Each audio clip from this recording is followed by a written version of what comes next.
कर्म र करुणाको कथा। हरिदास नाम गरेका एक साधारण मानिस नेपालको एउटा सानो गाउँमा बस्थे। उनी कुनै धनी व्यक्ति थिएनन्, न त ठुलो पदमा थिए, तर गाउँभरि उनलाई इमान्दारी, सहयोगी र धार्मिक मानिन्थ्यो। हरिदासको दैनिक जीवन निकै सरल थियो।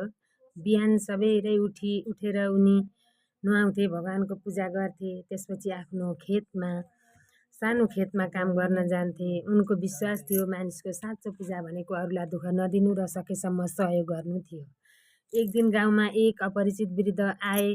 उनी धेरै थाकेका देखिन्थे, कपडा फाटेका थिए र पेट भोको पोलिरहेको जस्तो लाग्थ्यो। गाउँका धेरै मानिसहरूले उनलाई बेवास्ता गरे। कसैले भने हामीसँग आफ्नै समस्या धेरै छ। तर हरिदासले त्यो वृद्धलाई देखेपछि मनमा करुणा जाग्यो।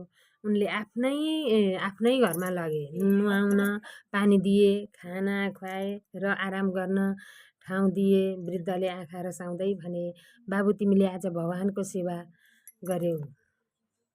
हरिदास मुस्कुराएर भने, म त केवल आफ्नो कर्तव्य गर्दैछु। तपाईँ जस्तो मान्छे हाम्रो घरमा आउनु नै हाम्रो भाग्यको कुरा हो। त्यो रात हरिदासले एउटा अचम्मको सपना देखे। सपनामा भगवान विष्णु प्रकट भए। उनले भने, हरिदास, आज तिमीले जुन वृद्धलाई सेवा गर्यौ त्यो म नै थिएँ। तिमीले साँचो धर्म के हो भन्ने प्रमाणित गर्यौ।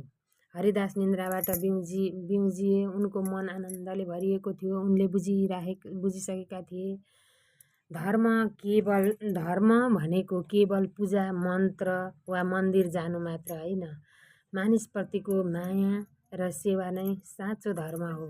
समय बित्दै गयो। 1 वर्षपछि गाउँमा ठुलो खडेरी पर्यो। पानी नपरेर खेतबारी सुक्न थाले। मानिसहरू चिन्तित भए। अन्न सकिन थाल्यो। पशुहरू मर्न थाले। गाउँलेहरू मन्दिरमा गएर भगवानसँग प्रार्थना गर्न थाले। धेरैले ठुलो पूजा पनि गरे, तर वर्षा आएन।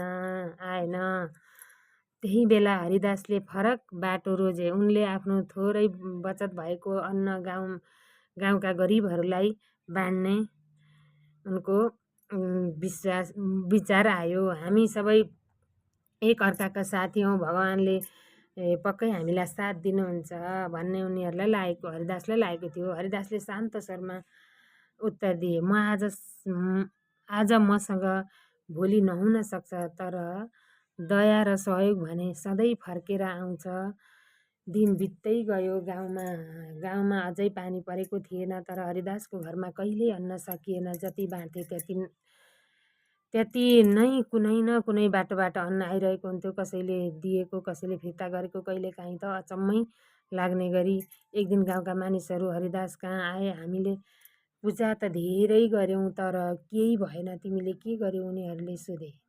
हरिदासले भने, मैले पूजा त कम गरेँ होला, तर मानिसको सेवा गर्ने प्रयास गरेँ। भगवान मानिसमै बस्नुहुन्छ।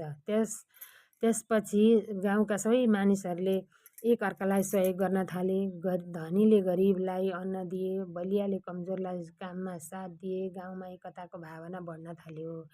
केही दिनपछि आकाशमा बादल लाग्न थाले अनि एक दिन मुसलधारे वर्षा भयो।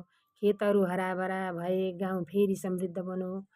गाउँलेहरूले बुझ्न थाले, साँचो धर्म भनेको केवल भगवानलाई खुसी पार्न मात्रै होइन, एक अर्कालाई सहयोग गर्नु हो रहेछ। कथा यहीँ सकिँदैन।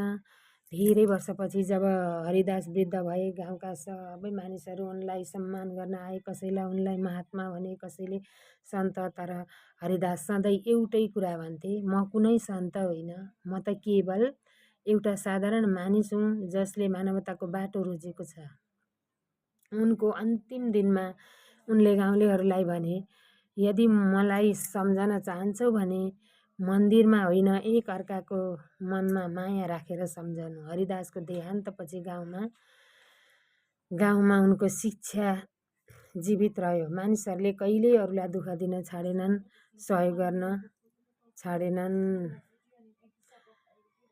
कथाको सन्देश, धर्म भनेको केवल पूजा होइन, सेवा पनि हो। साँचो भगवान मानिसको मनमा बस्नुहुन्छ। करुणा, दया र सहयोगले नै जीवन सफल हुन्छ। राम्रो कर्म कहिल्यै खेर जाँदैन। यही